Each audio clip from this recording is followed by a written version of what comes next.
देवपुर पहाड़ों की गोद में बसा एक छोटा सा गांव जहां गर्मियों में ठंडी हवाएं राहत देती थी, लेकिन सर्दियों में वही हवाएं दुश्मन बन जाती थी। दिसंबर की वो सुबह कुछ अलग थी। कोहरा इतना घना था कि सामने खड़ा इंसान भी धुंधला दिख रहा था।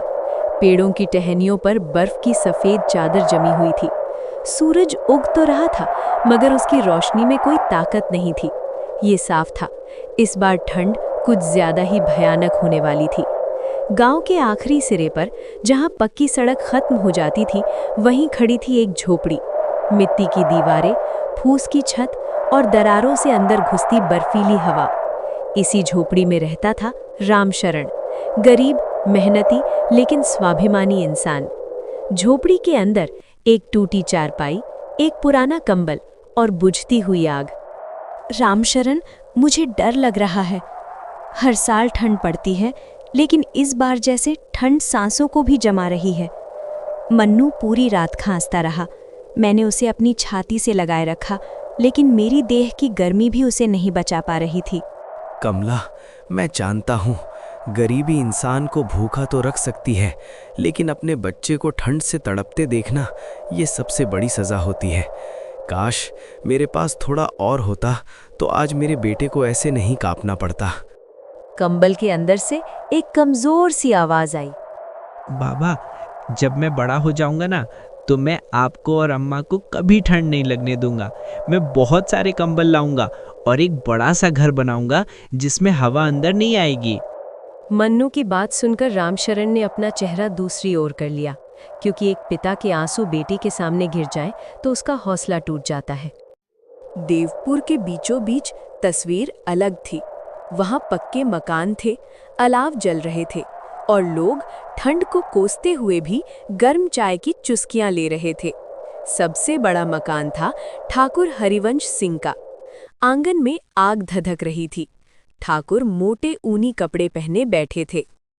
ठंड तो प्रकृति का नियम है, जो कमजोर होता है वही सबसे पहले टूटता है।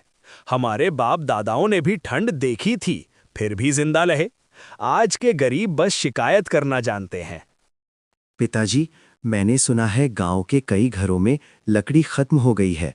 कुछ बच्चे बीमार पड़ गए हैं। अगर हम चाहें तो क्या? हर किसी की जिम्मेदारी हम पर नहीं है। जिसके पास है वही बचेगा। शाम होने लगी। हवा और तेज हो गई। आसमान से बर्फ के छोटे छोटे टुकड़े गिरने लगे। रामशरण ने कुल्हाड़ी उठाई। रामशरण, मत जाओ जंगल, रात होने वाली है, बर्फ गिर रही है। अगर तुम्हें कुछ हो गया तो मैं और मन्नू कैसे जिएंगे? कमला, अगर मैं नहीं गया तो मन्नू इस ठंड में कैसे बचेगा? एक पिता के लिए सबसे बड़ा डर मौत नहीं होती, सबसे बड़ा डर होता है अपने बच्चे को खो देना। सूरज पहाड़ों के पीछे छुप चुका था।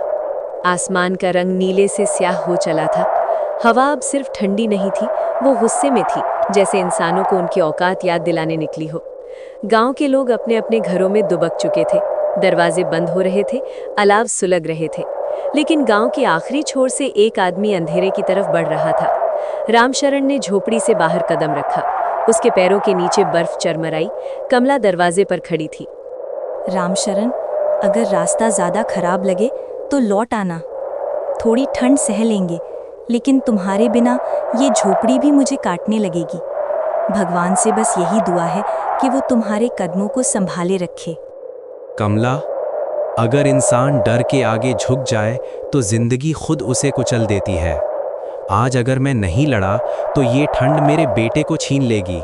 मैं लौटूंगा, चाहे इस ठंड से लड़कर ही क्यों ना लौटना पड़े। जैसे जैसे रामशरण जंगल की ओर बढ़ा, रास्ता और खतरनाक होता गया। चारों तरफ ऊंचे पेड़, उन पर जमी बर्फ और बीच बीच में बर्फ से ढके पत्थर। हवा पेड़ों से टकराकर सीटी जैसी आवाज निकाल रही थी, मानो जंगल खुद चेतावनी दे रहा हो। कितनी अजीब बात है। जंगल जो कभी रोजी देता था, आज जान लेने पर उतारू है। लेकिन मैं लौट नहीं सकता।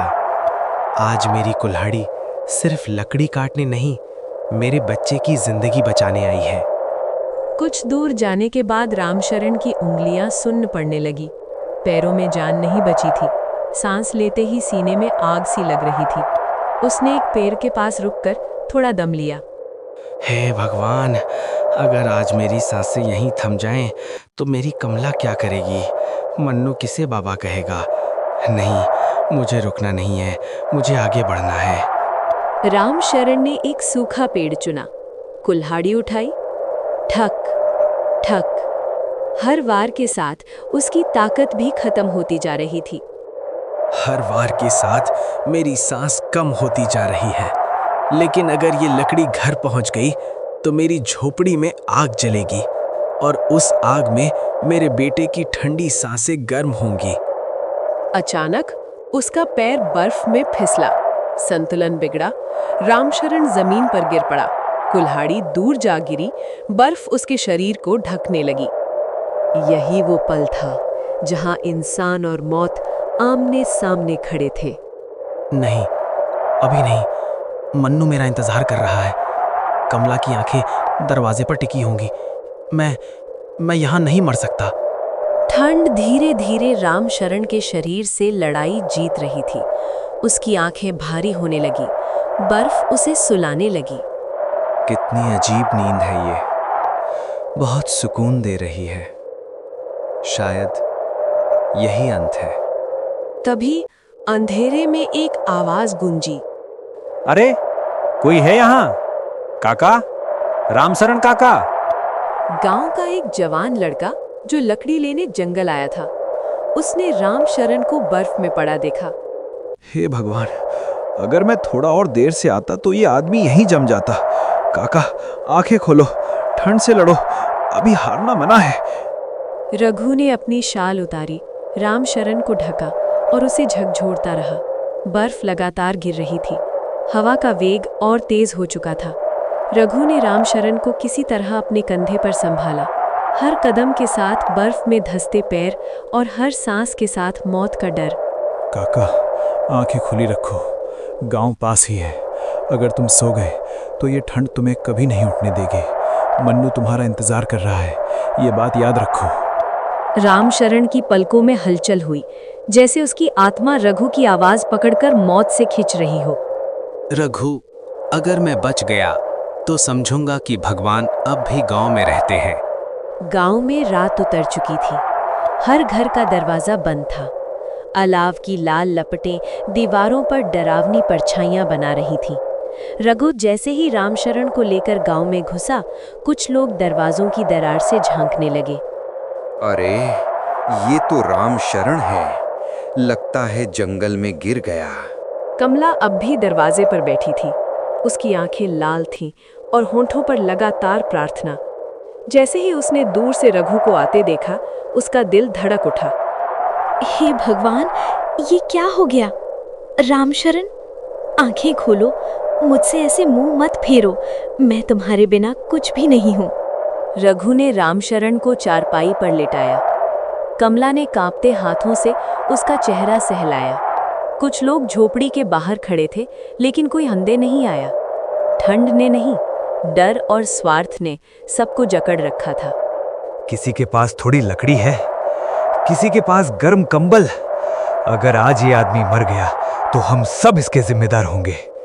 लोगों ने नजरें झुका ली, कोई आगे नहीं बढ़ा। रघु का धैर्य टूट चुका था। अगर इंसानियत आज इस गांव में जिंदा है तो पंचायत को अभी बैठना होगा। ये ठंड किसी एक की नहीं, पूरे गांव की परीक्षा है। रात के बीचों बीच पंचायत भवन में दिया जला। चेहरों पर चिंता थी, लेकिन फैसले की ताकत कम थी। हर साल ठंड आती है, लेकिन इस बार हालात खराब हैं। अगर अभी इंतजाम नहीं किया गया तो कई घरों में चिता जनेगी। ठाकुर हरिवंश सिंह भी आए। ऊनी शाल ओढ़े, चेहरे पर उदासीनता। ठाकुर साहब, आपके गोदाम भरे हैं, लकड़ी है, कंबल है। अगर आज आपने दरवाजे नहीं खोले तो ये ठंड हमसे ज्यादा निर्दयी साबित होगी। मैंने ये सब मेहनत से कमाया है। हर गरीब की जिम्मेदारी मेरे सिर नहीं है। तभी एक औरत रोते हुए बोली, मेरा बच्चा कल रात ठंड से बुखार में तपता रहा। अगर आज भी इंतजाम नहीं हुआ तो वो नहीं बचेगा। ठाकुर पहली बार चुप हुआ। उसकी आंखों के सामने कांपते बच्चे, नीले होंठ और बर्फ में गिरा रामशरण घूम गया। अगर किसी की जान चली गई तो मैं खुद को माफ नहीं कर पाऊंगा। पंचायत भवन के अंदर सन्नाटा था।